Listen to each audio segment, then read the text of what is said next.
നമസ്കാരം. ആലപ്പി അഷ്റഫ് കണ്ടതും കേട്ടതും എന്ന എന്റെ ചാനലിലേക്ക് ഏവർക്കും സ്വാഗതം. ഇന്നത്തെ ഇരുട്ട് എന്നും ഇരുട്ടായി തന്നെ തുടരണമെന്നില്ല.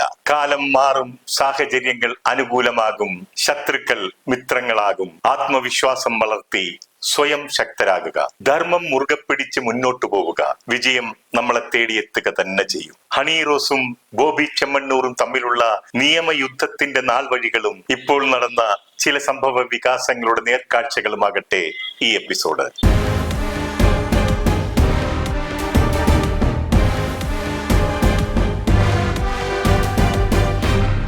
ബോച്ചെ എന്ന ബിസിനസ്സുകാരന് മനുഷ്യ സ്നേഹിക്ക് ജനമനസ്സുകളിൽ ഇടം നേടാൻ ഒരു കോമാളിയുടെ പരിവേഷം ആവശ്യമുണ്ടായിരുന്നു. ബോച്ചയുടെ സഹായം കൈപ്പറ്റിക്കൊണ്ട് ഒപ്പം നിന്ന് കോമാളിത്തരങ്ങൾ കണ്ട് കൈയടിച്ച് പ്രോത്സാഹിപ്പിച്ചവർ പോലും അദ്ദേഹത്തെ തള്ളിപ്പറഞ്ഞ് പരിഹസിക്കുന്ന കാഴ്ചയും നമ്മൾ കണ്ടതാണല്ലോ. ഒരുപാട് ചാരിറ്റി പ്രവർത്തനങ്ങൾ ചെയ്യുകയും മറ്റുള്ളവരുടെ സങ്കടങ്ങൾ കണ്ടും കേട്ടും മനസ്സിലാക്കി അവരെ ആശ്വാസവാക്കുകൾ കൊണ്ടും സാമ്പത്തിക സഹായങ്ങൾ കൊണ്ടും ബോച്ചെ സഹായിച്ചിരുന്നു. ഇതൊക്കെ തന്നെ അദ്ദേഹത്തിന് ജനമനസ്സുകളിൽ സ്നേഹവും സ്ഥാനവും ലഭിക്കാൻ ഉതകുന്നതുമായിരുന്നു. എന്നാൽ അദ്ദേഹത്തിന്റെ ഉള്ളിൽ അഹങ്കാരിയും തോന്നിവാസിയുമായ ഒരാൾ ഒളിഞ്ഞുകിടപ്പുണ്ടായിരുന്നു. സ്ഥാനത്തും അസ്ഥാനത്തുമുള്ള അദ്ദേഹത്തിന്റെ വാക്കുകളും പ്രവൃത്തികളും ഇതിന് ഉദാഹരണവുമാണ്. പ്രായഭേദമന്യേ സ്ത്രീകളോടും പുരുഷന്മാരോടും എന്തിനേറെ കൊച്ചു കുട്ടികളോട് വരെ ദ്വയാർത്ഥത്തിൽ സംസാരിക്കുകയും വൃത്തികെട്ട ആക്ഷനുകൾ കാണിക്കുകയും ചെയ്തിരുന്നു. ബോച്ചെ സോഷ്യൽ മീഡിയയിലൂടെ കാണിക്കുകയും പറയുകയും ചെയ്യുന്ന എല്ലാം തന്നെ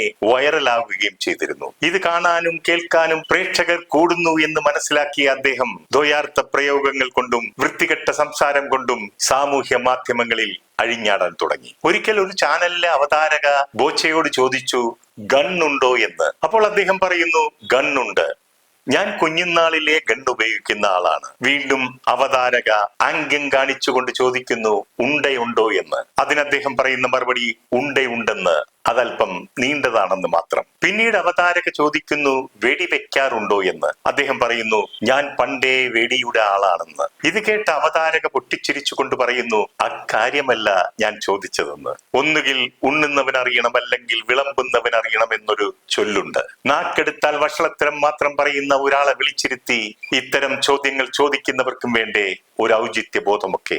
ബോച്ചെ ഒരിക്കൽ പഴംപൊരി കഴിക്കുവാനായി ഒരു ചെറിയ ചായക്കടയിൽ കയറുന്നു. അവിടെ കടയുടമസ്ഥനായ ഒരു പ്രായമുള്ള ആളും അദ്ദേഹത്തിന്റെ ഭാര്യയും ഉണ്ടായിരുന്നു. അലമാരയിൽ നിന്നൊരു പഴംപൊരി എടുത്ത് അതിനെ വളച്ച് പിടിച്ചുകൊണ്ട് അദ്ദേഹത്തിന്റെ ഭാര്യയോട് ചോദിക്കുന്നു, ചേട്ടന്റെ പഴംപൊരി എന്താ ഇങ്ങനെ വളഞ്ഞിരിക്കുന്നതെന്ന്, ഇത് നേരെ നിൽക്കത്തില്ലേ എന്ന്. സോഷ്യൽ മീഡിയയിൽ നിരവധി ലക്ഷങ്ങളാണ് ഈ വീഡിയോയ്ക്ക് കമന്റും ലൈക്കും കൊടുത്തത്.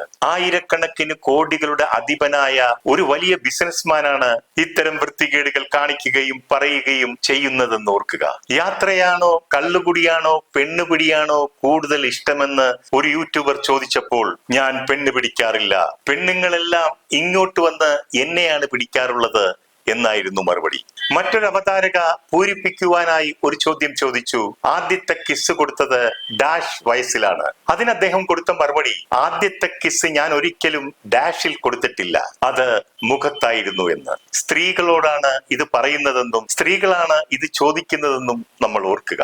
ബോബി ഉയിർ എന്ന് ചോദിക്കുന്നവരോട് എന്ത് മറുപടിയാണ് പറയാനുള്ളത് എന്ന് ചോദിച്ചപ്പോൾ അയാളോട് പറയുന്നു, ഊ മാറ്റിയിട്ട് അവിടെ മാ ചേർക്കുമെന്ന്. ഇത്തരം ആഭാസങ്ങൾ ആവർത്തിച്ച് പറഞ്ഞുകൊണ്ടിരിക്കാൻ അദ്ദേഹത്തെ പ്രേരിപ്പിച്ച് പ്രോത്സാഹിപ്പിച്ചതിന് ഇവിടുത്തെ സോഷ്യൽ മീഡിയയ്ക്ക് വലിയ പങ്കുണ്ടെന്ന് ഓർമ്മപ്പെടുത്താൻ കൂടി വേണ്ടിയാണ് അദ്ദേഹം പറഞ്ഞ ചില ദ്വയാർത്ഥ പ്രയോഗങ്ങളും മറ്റും ഞാൻ വീണ്ടും ഇവിടെ ഓർമ്മിപ്പിച്ചത്. കേരള ചരിത്രത്തിൽ ആദ്യമായി ദ്വയാർത്ഥ പ്രയോഗത്തിന്റെ പേരിൽ ജയിൽവാസം അനുഭവിക്കേണ്ടി വന്ന ആദ്യ കോടീശ്വരനാണ് ബോച്ചെ. ജയിലിൽ അകപ്പെട്ട ബോച്ചയ്ക്ക് താൻ ചെയ്ത തെറ്റെന്താണെന്ന് മനസ്സിലാക്കി തിരുത്താൻ അവസരം കൊടുക്കാതെ അദ്ദേഹം പറഞ്ഞതും ചെയ്തതുമൊക്കെ വീരോചിതമായ കാര്യങ്ങളാണെന്ന് തെറ്റിദ്ധരിപ്പിച്ചുകൊണ്ട് ചില യൂട്യൂബർമാരും മറ്റും സോഷ്യൽ മീഡിയയിലൂടെ അദ്ദേഹത്തിന് പിന്തുണ നൽകി. അതുകൊണ്ട് അദ്ദേഹം അവിടെ കിടന്നുകൊണ്ട് ഇതൊക്കെ തന്നെ ആവർത്തിച്ചു, അവിടെ അണികളെ സൃഷ്ടിച്ചെടുക്കാനും ശ്രമിച്ചു. പിന്നീട് നെട്ടോട്ടമോടി ഒരുവിധം ജാമ്യം ഒപ്പിച്ചെടുത്തപ്പോൾ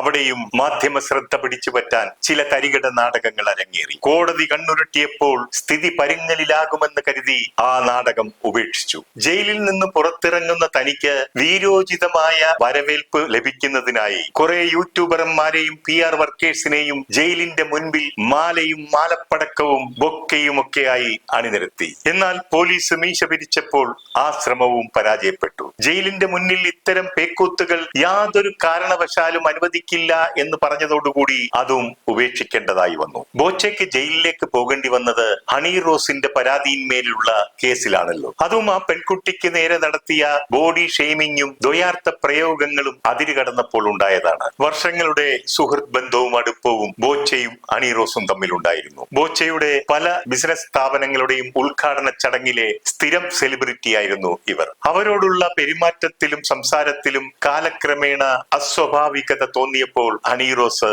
പതുക്കെ അയാളിൽ നിന്നും അകലം പാലിക്കാൻ തുടങ്ങി. ഈ കാലയളവിലാണ് ദ്വയാർത്ഥ പ്രയോഗങ്ങളിലൂടെ അവരെ അധിക്ഷേപിച്ചത്. അവരുടെ അഴകുള്ള അങ്കലാവണ്യത്തെക്കുറിച്ച് വർണ്ണിക്കാൻ ശ്രമിച്ച ബോച്ചെ അവരുടെ പിൻഭാഗത്തെ വർണ്ണിച്ചുകൊണ്ട് പറഞ്ഞത് കുന്തി ദേവിയാണെന്നാണ്. മഹാഭാരതത്തിലെ കുന്തി ദേവിയെ അല്ല ബോച്ച ഉദ്ദേശിച്ചതെന്ന് എല്ലാവർക്കും അറിയാം. അവരുടെ പിൻഭാഗത്തെക്കുറിച്ചുള്ള ഒരു ദ്വയാർത്ഥമായിരുന്നു അത്. ഇത് മാത്രമല്ല, ഹണി റോസിനെ പല പ്രാവശ്യം പല രീതിയിലും ആക്ഷേപിച്ച് അപമാനിച്ചു. ഒരു നിവൃത്തിയുമില്ലാതെ ഗതികെട്ടാണ് അവർ പരാതി കൊടുക്കാൻ നിർബന്ധിതയായത്. ഈ പരാതി കൊടുത്ത ശേഷം ഹണി റോസ് ബോച്ചയ്ക്കെതിരെ പറഞ്ഞ ഒരു മാസ് ഡയലോഗ് ഉണ്ട്.